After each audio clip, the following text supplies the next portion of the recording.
y siempre nos interesamos por esas perlitas que aparecen a veces en las redes, a veces en diferentes lugares. Y yo quedé con los ojos totalmente abiertos cuando vi que solamente tenía 9 egresados, una carrera que tiene muchísima salida laboral, que también está bueno. Dije, bueno, vamos a hablar, si podemos hablar con alguien, y bueno, qué mejor que hablar con Alejandro Martínez, que es decano además de ingeniería en la UBA, que además es una carrera que él nos dirá si es tan difícil como parece, y qué pasa que es tan poco, que tiene tan poca prensa, ¿no? Porque la realidad es que tiene mucha salida laboral. Hablamos puntualmente de lo que tiene que ver con ingeniería en petróleo, y que es una carrera que además fue lanzada por la UBA en el 2015. Pero lo vamos a dejar a que nos cuente un poco sobre esto. Alejandro Martínez, que es decano de ingeniería de la UBA, te damos la bienvenida y agradecemos, por supuesto, de antemano esta charla que tenés con nosotros. Alejo Boquete, Claudia Laborda te saludan. ¿Qué tal, Claudia? Alejo, ¿cómo están? Bien, muy bien. La verdad que encantados de poder hablar con vos y que nos cuentes un poco de esta carrera que parece además realmente maravillosa. Yo no entiendo nada de esto, pero me parece maravilloso todo este mundo del petróleo y que además que fue lanzada por la UBA en el 2015, ¿no? ¿Es verdad que tiene solo 9 graduados desde ese año? Sí, si quieren les puedo contar un poco el contexto. Claro, sí, claro, sí. Ajá. Nuestra carrera además acaba de ser rankeada en el puesto 24 de su ranking. Obviamente todas las carreras se ubican en algún lugar del ranking QS, que es de una consultora británica. Sí. En el puesto 24 a nivel mundial, o sea que si uno lista todas las carreras de petróleo del mundo, estaban ubicadas en el 24. La UBA tiene 5 carreras, de las más de 100 que tiene de grado, tiene 5 carreras ubicadas en su propio ranking en el top 50, y la mejor rankeada es esta de petróleo. Y te diría que de Argentina es la carrera mejor rankeada de todas las carreras de Argentina, de todas las facultades, de todas las universidades de Argentina, es la mejor rankeada en su propio ranking, ¿no? Claro, qué maravilla. En verdad uno podría preguntarse por qué una carrera tan joven está tan bien rankeada. Sí. Los rankings miden distintos impactos, entre ellos la empleabilidad, pero también miden los impactos de los desarrollos, la investigación. Sí. Y quiero hacer acá una aclaración. Nosotros tenemos un instituto de gas y de petróleo desde el año 1929, que fue creado por el presidente Irigoyen por un decreto presidencial. Años en los cuales la actividad petrolera comenzaba. Piensen que YPF empezó a operar en el 22. El primer presidente de YPF, el general Mosconi, también formado en la UBA como ingeniero. Y en esos años, desde ahí para acá, se habrán formado más de 4.000 profesionales que se adaptaron, porque sus profesiones originales probablemente fueron diversas y muchas, distintas, que se adaptaron formándose en el instituto que tenemos. Y el hecho de tener, y agrego acá el tema de la investigación, el desarrollo, en una universidad, y en una universidad pública como la nuestra, te posiciona para carreras y para actividades académicas. Yo siempre digo que nosotros no creamos carreras de la nada. No es que juntamos docentes de algún lado y dimos una carrera nueva. Nosotros ya teníamos actividad, como estoy relatando, académica, y actividad de investigación, inclusive conexas, que son, por ejemplo, por ahí de ingeniería química o industrial o otras carreras que tienen gente que desarrolla, hace desarrollos tecnológicos en la facultad, y gracias a eso estás parado en un lugar de privilegio, o el mejor. Es más, te diría que lo hicimos con mucho retraso, porque si pensás que desde el año 29 tenemos el Instituto ese de Gas y Petróleo, que vamos a cumplir en algún tiempo 100 años. 100 años, claro. Y la carrera empezó en 2015, y te voy a decir más. Empezó por el empuje en ese momento de Balucho, que estaba en YPF, y el Estado en ese momento se comprometió a generar los cargos, o a dar los cargos para la carrera, porque una carrera nueva requiere todos los años de algunos cargos según una planificación. Sin embargo, cuando cambió el gobierno nuevo dijo, no, esto no es mío, y fue la UBA y nuestra facultad la que se hizo cargo de poner los cargos que hacían falta, así que nos cargamos también con el tiempo de hacernos cargo del desarrollo de la carrera. Y te voy a decir otra cosa. Y qué maravilloso que se animaron a hacerlo finalmente, ¿no? Sí, bueno, viste cómo es esto. Uno cuando está en la función pública y sobre todo queriendo tener metas y hacer cosas, ya se compra el proyecto como algo personal. Sí, claro. Y aquí intervinieron muchas personas, nuestros docentes, la verdad que son muy destacados, y se dedican mucho a cuidar a los estudiantes. Y te iba a decir algo más. Sí. Nuestros estudiantes, también algo que corrió en las redes, el año pasado salieron en una competencia que organiza la Sociedad de Ingenieros de Petróleo, justamente, a nivel mundial. Hace ya varios años nuestros estudiantes se presentan a esa competencia, en donde compiten con profesionales, porque nuestra formación universitaria casi te diría que iguala a lo que es un máster a nivel internacional. Oh. Entonces estaban compitiendo con profesionales que están trabajando en la industria, que tienen un grado, digamos, distinto y que sin embargo pueden participar de estas competencias, pues están haciendo su maestría, y acá están haciendo la competencia con estudiantes más chicos de edad y que todavía muchos de ellos no tenían la experiencia profesional que tienen, y entraron en el puesto 8º a nivel mundial en esa competencia, con lo cual el tema de los rankings, que uno podría decir, pero ¿cómo se calculan los rankings? No, se comprueba que nuestros estudiantes son buenos, son excelentes, y los docentes se ocupan de esto, y bueno, esa es un poco la realidad de la carrera aquí en la facultad, ¿no? Sí, es una carrera, hay que decirle a la gente, que lo que hace es generar muchas oportunidades, no solamente laborales, sino también de apertura de cabeza, ¿no? Porque es impresionante todo lo que puede hacer un ingeniero en petróleo. No solamente lo puede hacer un antropólogo, sino, bueno, se dedican a todo lo que tiene que ver con datos geológicos, geofísicos, desarrollo de métodos de extracciones eficientes en lo que tiene que ver con el suelo, también la optimización de los procesos de producción, que eso tiene que uno lo dice así, pero tiene detrás un trabajo que es realmente inmenso y que tenés que realmente conocer sobre eso para poder trabajar.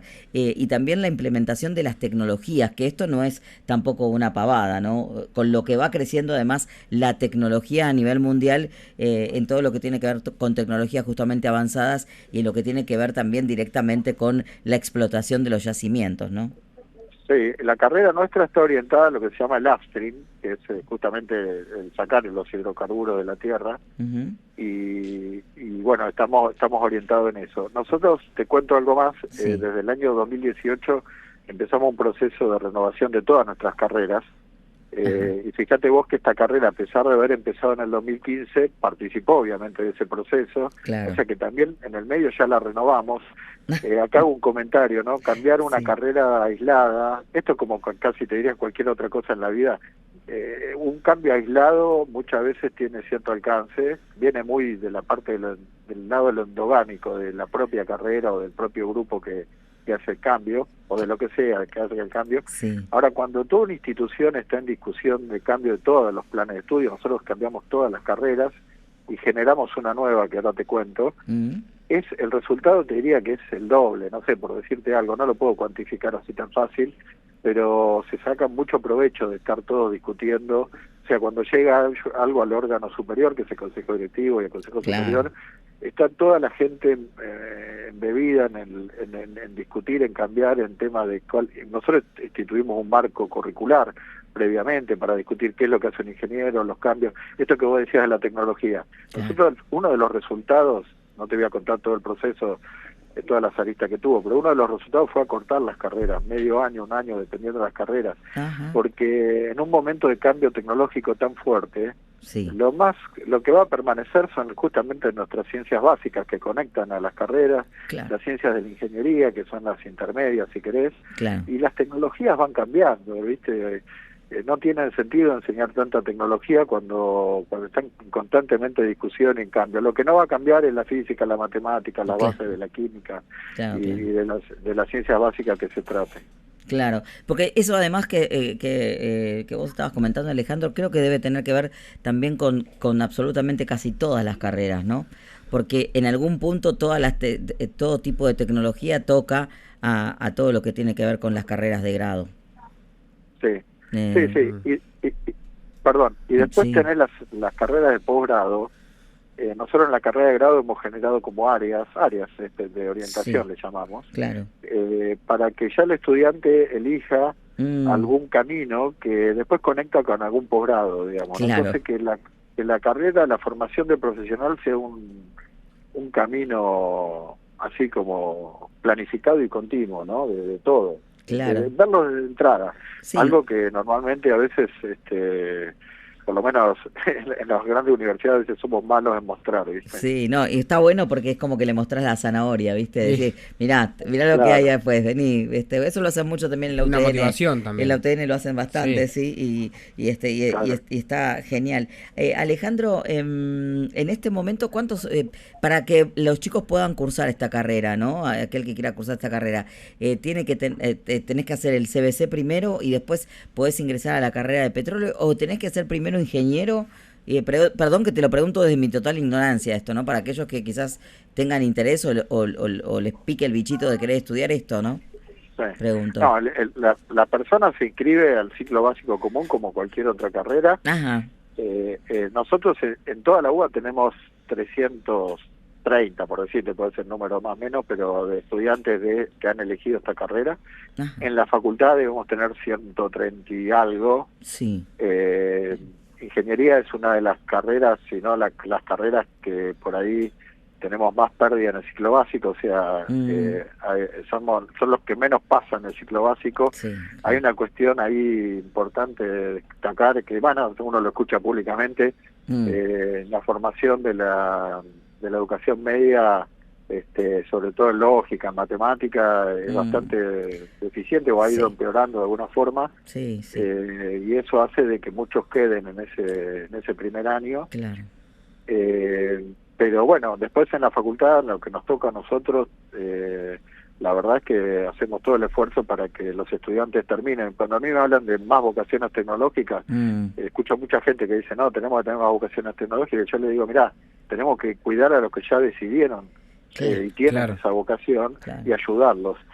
Perdón, y agrego algo, si querés más. Sí, a todos los lugares donde puedo menciono de que este tema, viste que en este país, fíjate que hay casi nula planificación de los recursos humanos. Entonces, vos querés un país, querés hacerlo desarrollar tal o cual mercado, producto, ideas, que escucho a los economistas hablar, pero fíjate que no se discute mucho de con qué recurso humano lo vas a hacer, que es lo más importante, porque la tecnología la podés comprar, quizás muchas cosas las podés comprar, pero el recurso humano, que lo ideal es que sea propio, ¿y con qué recurso humano lo vas a hacer? Sí, vos sabés que este tema que has sacado del recurso humano es cada vez más escaso, cada vez se escucha menos hablar del recurso humano. Antes era una cosa que era corriente en absolutamente todos los lugares, uno o más veces, incluso en un mismo día uno escuchaba hablar de esa palabra, y ahora cada vez es al revés, cada vez se escucha menos. Es una realidad la que estás contando, Alejandro. Yo no sé si tiene que ver tanto con la tecnología o tiene que ver con las decisiones políticas que se toman desde arriba también en muchos casos, ¿no? Perdón, mi percepción después de estar algunos años en el rol que tengo... Sí, vos tenés la voz autorizada para hablar de eso. Sí, bueno, digamos... y siendo en el ambiente en el que vos te movés, sí, o sea, vos hablás de lo que conocés, o sea, es así. Claro, y es lo que uno se ocupa y se preocupa y ocupa. Y con conciencia y con respeto, como vos decías, vos hablás, cuando uno te escucha acá hablar del alumno, se te escucha en la voz, una voz cordial, una voz envolvente. ¿En qué sentido? En decir, yo me hago cargo, yo quiero que esta gente que viene a estudiar acá no se vaya por esa puerta desanimada, sino que estudie, que tenga ganas, que quiera volver todos los días, que tenga esa sangre de querer seguir estudiando, de querer aprender más, ¿no? Y eso es lo que te escucho en la voz. Y para mí eso es no solo gratificante como comunicadora, sino también es gratificante como parte de este pueblo hermoso que es la Argentina, ¿no? Claro, fíjate, te voy a decir dos cosas. Fíjate que cuando puedo digo que si un plan de estudio dice que un estudiante puede tardar 6 años, 5 años, o lo que sea, y tarda el doble, como nos está pasando, quiere decir que hay algo que está mal. O sea, si fuera un edificio se cae, ¿entendés? Y en cualquier lugar te echan por decir que tardás el doble en tiempo y en costo, porque el tardar el doble también es costo. Entonces, y otra cosa te digo, está la segunda, yo hablo mucho de la educación centrada en el estudiante. Normalmente los docentes planificamos históricamente mucho en cuánto voy a tardar en enseñar este tema, en dictar esta cosa. Sin embargo, tenemos que empezar a pensar cuánto va a tardar el estudiante en aprender eso. Sí, claro. Digamos, o sea, cuál es la realidad que tenemos hoy para poder acercar el tiempo real al tiempo que está en un papel. ¿Está bien? Y Claro. que las cosas pueden ser las que uno piensa, porque si no estamos mal, o sea, estamos mal. Sí, y además que hay que también, hoy se toma en cuenta de que cada uno tiene su propio tiempo también para aprender, que eso a veces antes no se toma, o sea, antes pasaba, ¿viste? Vos entrabas a un curso, a lo que fuera, sea secundario, terciario o ni hablar de la universidad, y bueno, si entendías bien y si no, mala suerte. Exacto. Claro, y todos tenían que ir al mismo ritmo. Hoy ya se sabe que lamentablemente, o lamentablemente no, cada uno tiene su propio ritmo en su vida, en su Sí, cabeza, y cada uno tiene el tiempo para aprender. El tema es que te den ese tiempo y las herramientas para poder llegar a sí. ese conocimiento de diferentes maneras, ¿no? Porque eso también ya está. Alejo te quiere preguntar algo, mi compañero Sí, sí, dale, Alejandro. dale. Sí, Alejandro, ¿cómo estás? Alejo te saludo aquí en Radio República. La verdad que me siento bastante, a ver, por las edades, yo ando por los 23 años y la universidad uno la vive ahí, ¿no? Y puedo percatar un poco lo que vos estabas mencionando recién. Me llamó un poquito la atención el tema de que, no solamente para esta carrera, sino que yo lo noto en varias, que el CBC parece como ese filtro que está empezando a derribar más soldados de los que debería. Y me hago la pregunta, me llama la atención, porque no sé si es que el estudiante no está pudiendo encontrar la carrera indicada o si es verdaderamente lo que vos decís, que ha ido en progreso la dificultad de las carreras, que no se logra ese paso que hay que dar para empezar a estudiarla definitivamente, y si algo se está haciendo para esto, ¿no? Para definir al alumno en la carrera que más le conviene o identificar cuál es la carrera que le puede llegar a traer un trabajo en el futuro. Y mira, te diría, a ver, por lo menos a mí en lo que me toca, en mi gestión y lo que hemos hecho de los temas de los cambios de planes y estos nuevos planes de estudio que hemos cambiado, teníamos hasta diciembre 12 carreras, cambiamos 11 ya aprobadas y están ya funcionando los nuevos planes de estudio, Ajá. y creamos una nueva que es bioingeniería. Claro. Yo en gran parte me siento conforme con el trabajo que hemos hecho. Ahora estamos en una etapa de implementación que, viste, las cosas se piensan, se analizan, que tuvimos mucho tiempo de discusión, se implementan, pero después hay que controlarlas y llevarlas adelante, y ir corrigiendo, porque Claro, en el lo que uno camino. escribe en un papel, en el aula se tiene que dar. Sí. Claro. Hay gente que me dice, o sea, si yo me retrotraigo a las discusiones de hace 6, 7 años, había gente que por ahí me planteaba que pero primero tendríamos que capacitar a los docentes, y todas discusiones muy lógicas. Ahora yo después pensaba y decía, si capacitábamos empezábamos a capacitar docentes, todavía estamos capacitando docentes y no hacemos nada. O sea, en un punto hay que tomar riesgos. Las grandes empresas se caracterizan por eso, ¿viste?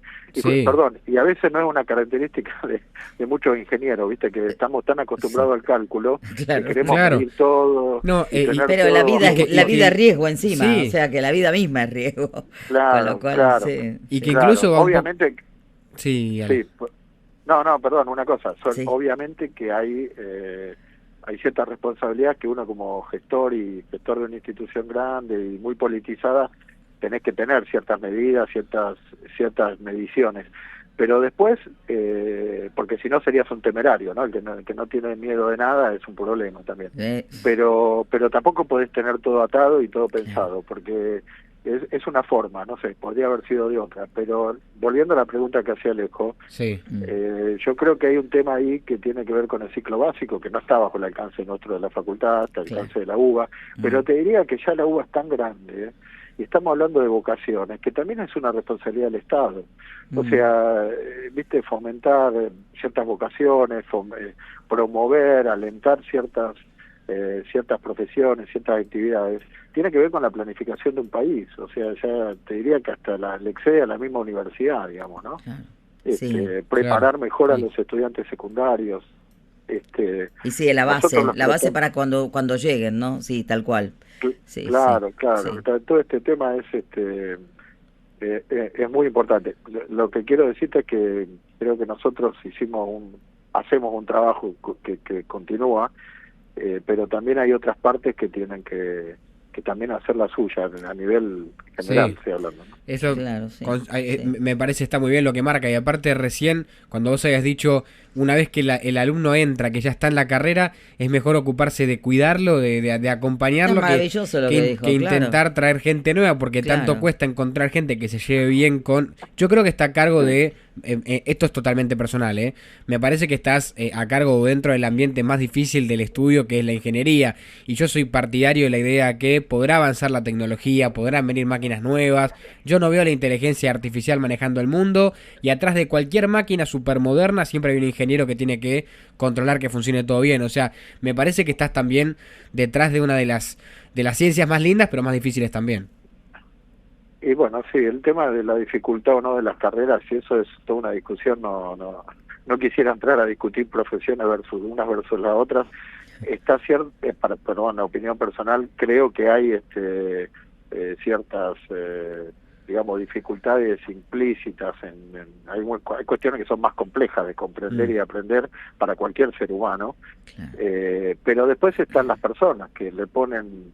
Hay personas que están más preparadas y adaptadas por gusto, por educación, por la historia, por lo que sea, para algunas cosas y otras para otras. Claro. Entonces Claro. es una mezcla de todo eso. Pero lo que sí estoy seguro que la ingeniería es clave para el desarrollo del país y que lamentablemente los políticos no se ocupan de la planificación o no de las cosas de largo plazo, diría largo plazo que en algún momento te lo encontrás, que tiene que ver con los recursos humanos y con quiénes vas a hacer esto que decís vos, ¿no? La inteligencia artificial o cualquier cosa que vos ves en la calle tiene algo de ingeniería atrás.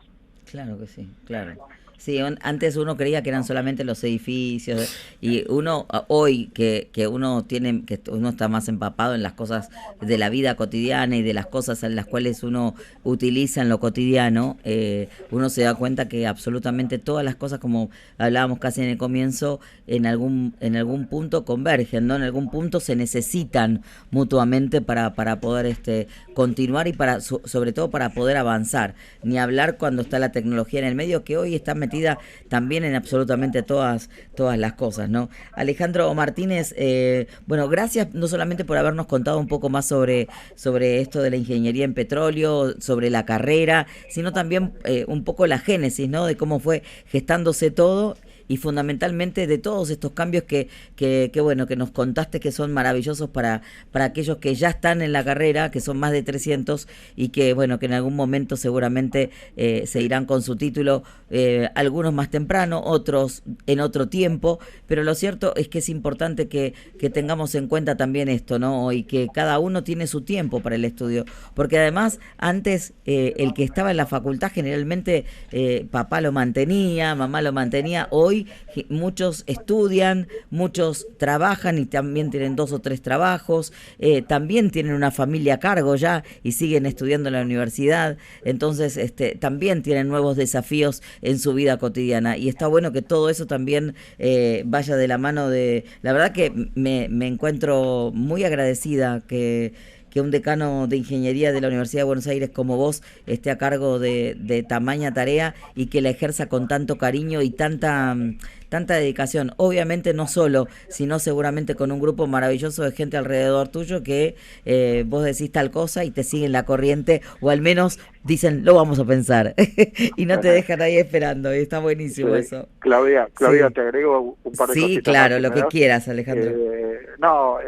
Una es que, fíjate vos que hoy la universidad está pasando por un retraso salarial importante. Sí, muy delicado. La inflación. Sí. La inflación al día de hoy es de más de 180 y algo por ciento y las recomposiciones salariales en promedio han sido 115. Sí. Y yo siempre digo, la universidad ya desafió con éxito la masividad versus calidad, que son versus típicos, sí, pero ahora está desafiando el tema del valor y la inversión versus la calidad. Y eso es un chicle o una historia que no tiene, que tiene un fin. En algún momento nosotros tuvimos más de 100 renuncias el año pasado de docentes, sí, que lamentablemente tenemos los docentes que hacen investigación y desarrollo, que es uno de los que han dado excelencia a la universidad. Sí, es un pilar, son además investigadores, sí, y hoy se comparan con un sueldo, sí, a veces de personas que que no tienen la formación que tienen ellos y la exigencia que tienen. Sí, y por otro lado, también tenemos profesionales, las dos patas de esto, ¿no? Que vienen de la industria y que nos dan sus conocimientos, y el personal no docente, que la verdad que hoy estamos en un atraso, te diría, histórico. La segunda cosa que aprovecho de que estamos hablando de esto, sí, claro, es el destino de la universidad.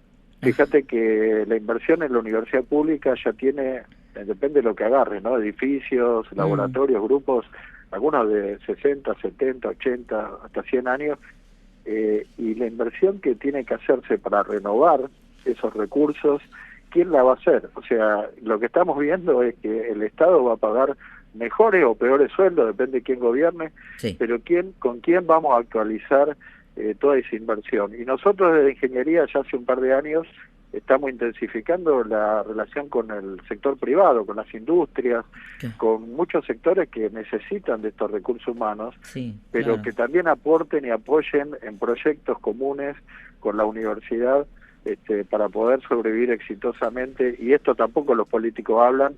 Hablamos mucho de la coyuntura, que está bien, pero poco miramos un poquito más adelante. Sí, estaba, mira, y sumo a lo que vos estás diciendo, algo que también están haciendo muchos científicos con los laboratorios, que están tratando de llevarles, ¿no? El otro día hablábamos con el día de la tecnología y la ciencia, hablábamos justamente con una investigadora de CONICET y nos decía eso, que lamentablemente tienen que tirarse con la gente que tiene, que les puede dar recursos o interés en determinado tipo de investigaciones, ya sea aquí en la Argentina o en otros países, con los laboratorios y bueno, y obviamente lo mismo sucede con ustedes, ¿no? Que buscan de alguna manera una manera de poder subvencionarse para poder llevar adelante aquellos objetivos que quieren realizar dentro de la universidad, que son necesarios, más allá de lo que decida o no hacer el gobierno de turno, tal cual lo estabas diciendo vos, pero bueno, lo sumo también a lo que estabas contando vos en tu área, ¿no? Específica